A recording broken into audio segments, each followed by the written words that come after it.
थारे से तू धरा बेला थारे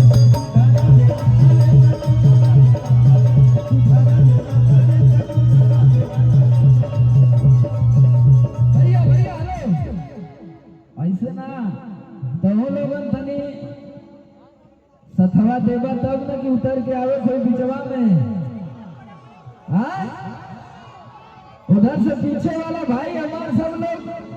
हाथ उठा के ताली बजा के एंजॉय करा के एकदम पूरा दोनों हाथ उठा के भैया ताली बजा के हर की तू धरा बेला थारे सर तू धरा बेला थारे सर तू धरा बेला थारे सर तू धरा बेला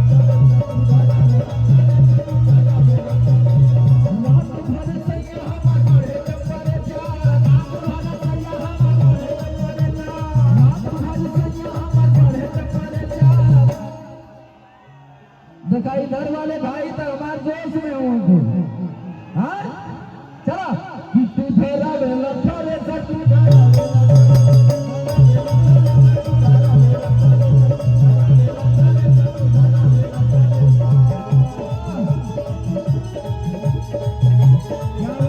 हमारे प्यारे भाई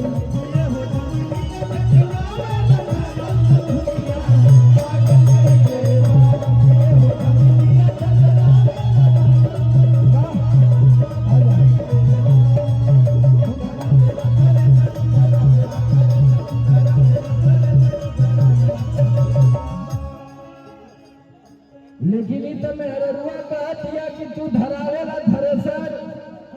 लेकिन मर्दा का कहा था भैया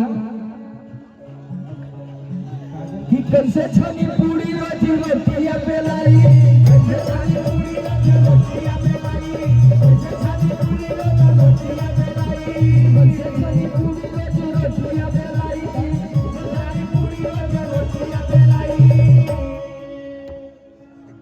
कि कैसे छनी पूरी रोटी रोटिया बेलाई। धन बेला नहीं लाई, धन बेला नहीं लाई, धन बेला नहीं लाई, धन बेला नहीं लाई, धन बेला नहीं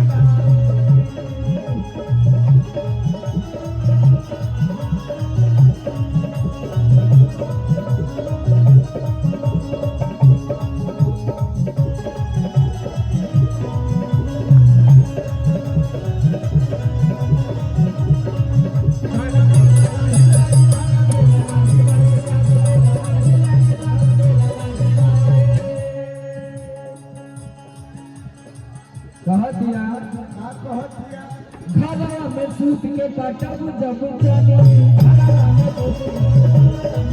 के काटब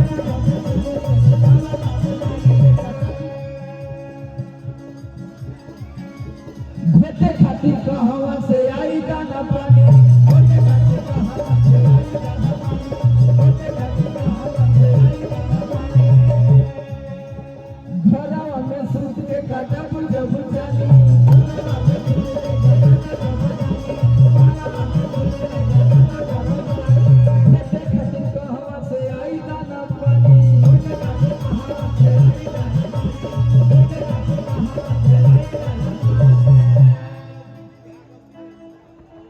कि समारे आलोक पेट कहीं से भराई, कि समारे आलोक पेट कहीं से भराई, कि धन बेला नहीं लाई, धन बेला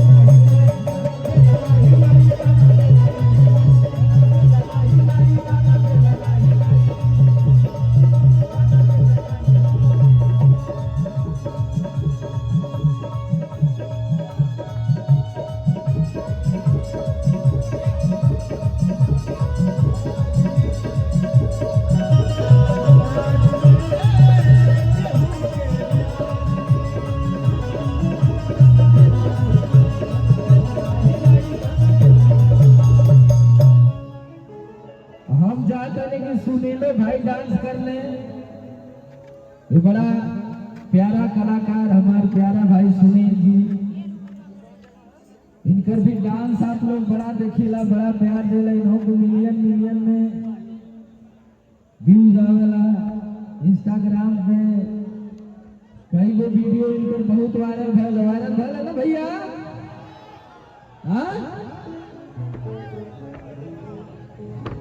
और की सूट सलवार रजाऊ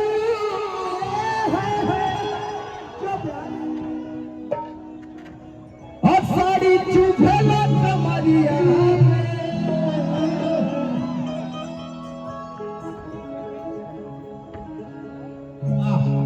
वाह कमाल भैया की सूट सलवार रजाऊ कीबोर्ड का बढ़ाइए भाई। अब क्या बढ़ाई है वो